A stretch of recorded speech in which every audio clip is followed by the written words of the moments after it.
welcome to the first episode in my new December series, Mini Winterfest, where I will be building a small build, tiny home or a community lot every day, or every weekday should I say, leading up to Winterfest. So I was originally going to do every day, which is what I had been planning on doing since about July, August time.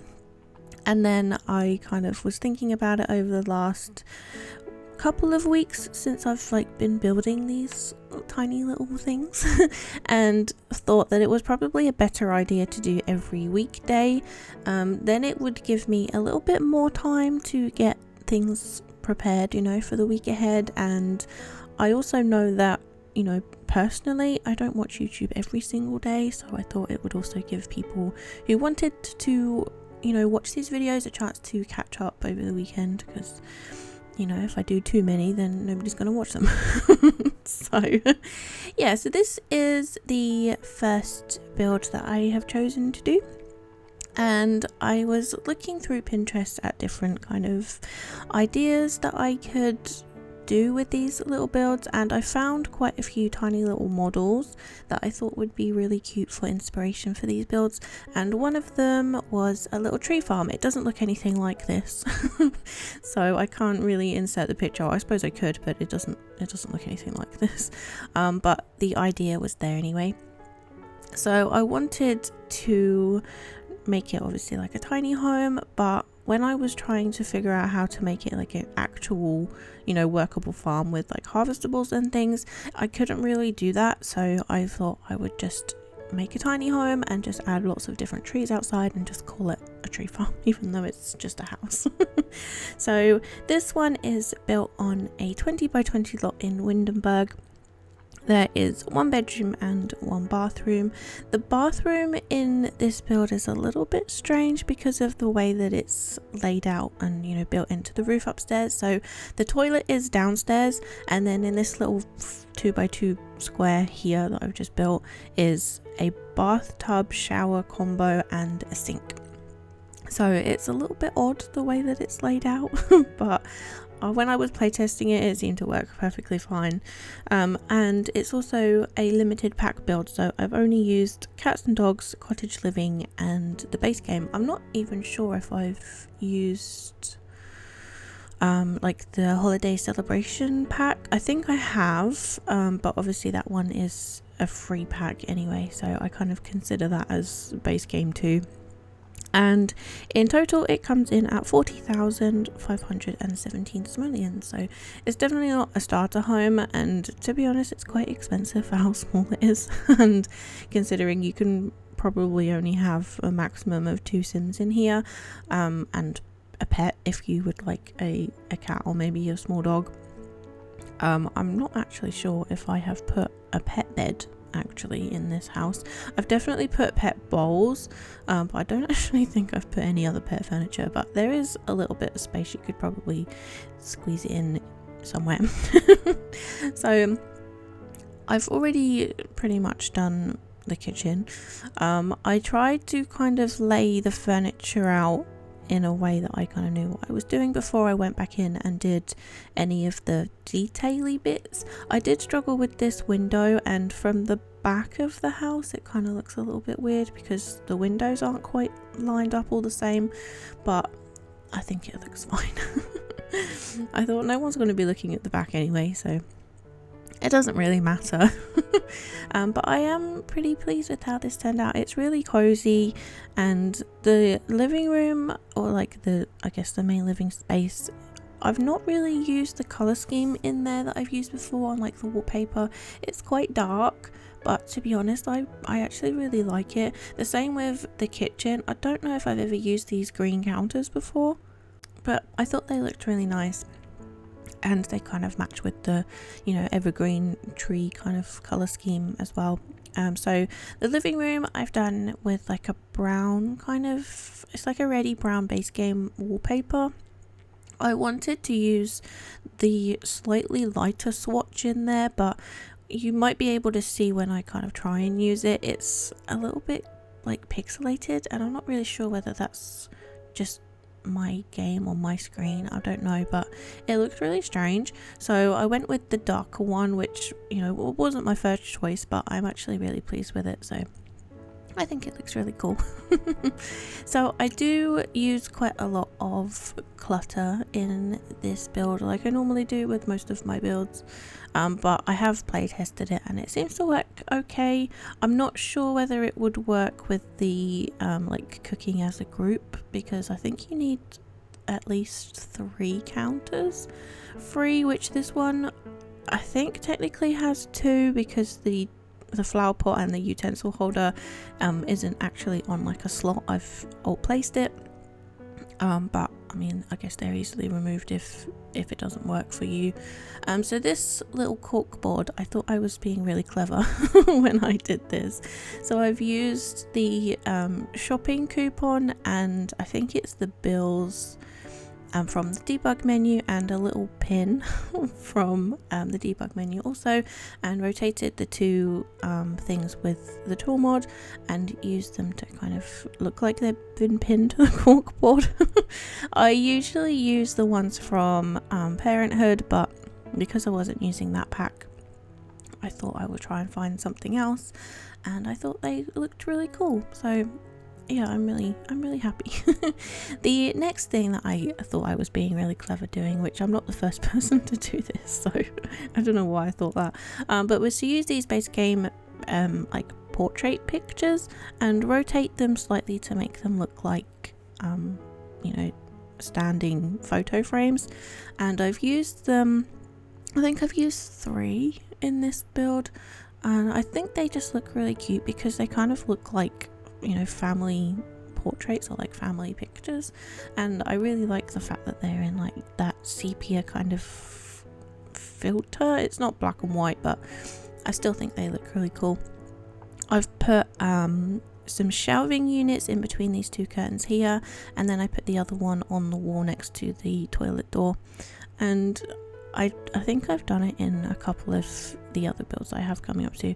So you might have been able to see kind of that wallpaper that I tried to use. It was kind of like a light pinky color, and it just looks really strange. I don't know why. It did it on this swatch on upstairs as well, in like the darker one. So I've gone with like I think it's like a light pink upstairs, which I don't really know whether it matches upstairs color scheme to downstairs, but I still think it looks okay.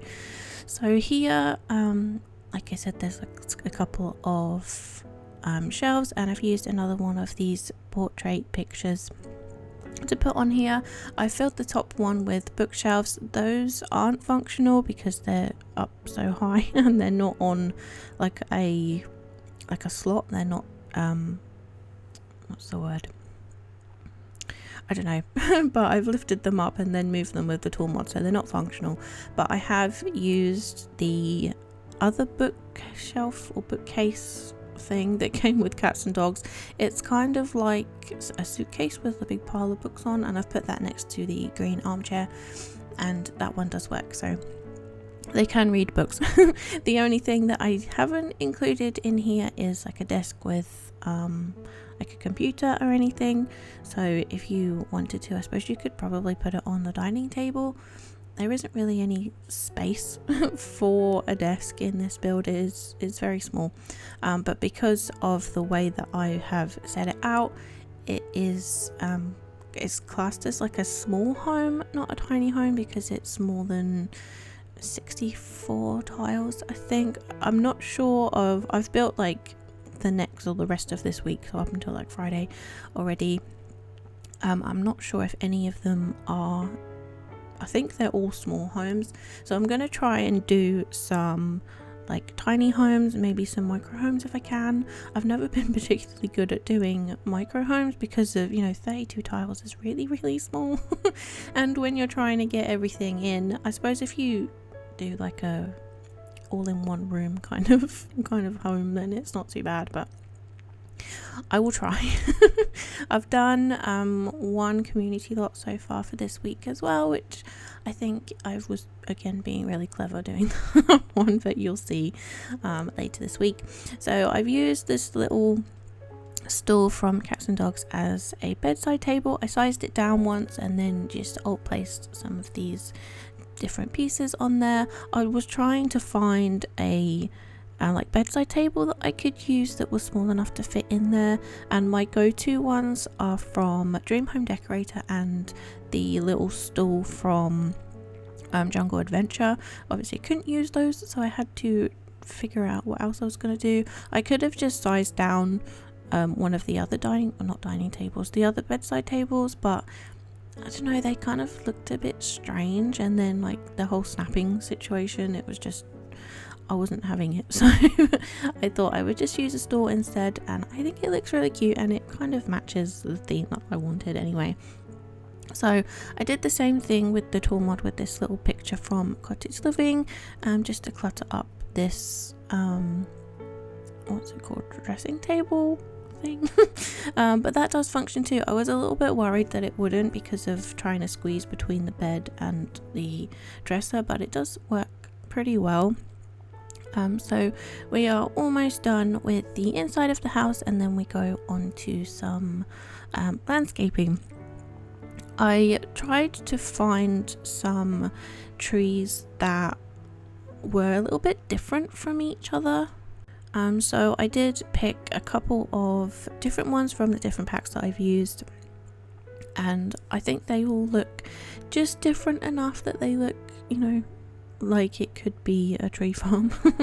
I did have a couple in there that I've selected now that when I went to do the screenshots and like turn it into winter and everything at the end, I did have to replace with some different ones because they weren't evergreen, and you know, that was kind of the whole point. I wanted them to be evergreen, so I did have to change a couple, but they do pretty much stay in this kind of exact placement, and I think they look really cool. All covered in snow and nice. I think I probably could have used or what I would have preferred to have used are the ones from Snowy Escape that already have like the snow on them.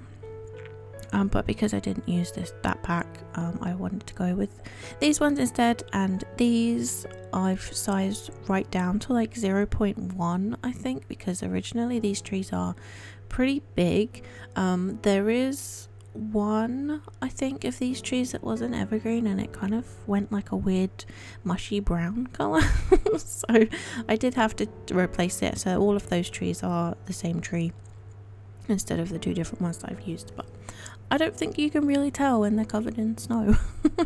The other thing that I did have to change was one of the plants that I put down. This one from Cats and Dogs, that one doesn't change with the seasons, unfortunately. I'm not sure whether it's naturally an evergreen plant, because I honestly have no idea what it is, but it didn't look how I wanted it to, so I did replace that one with something else. I don't remember what.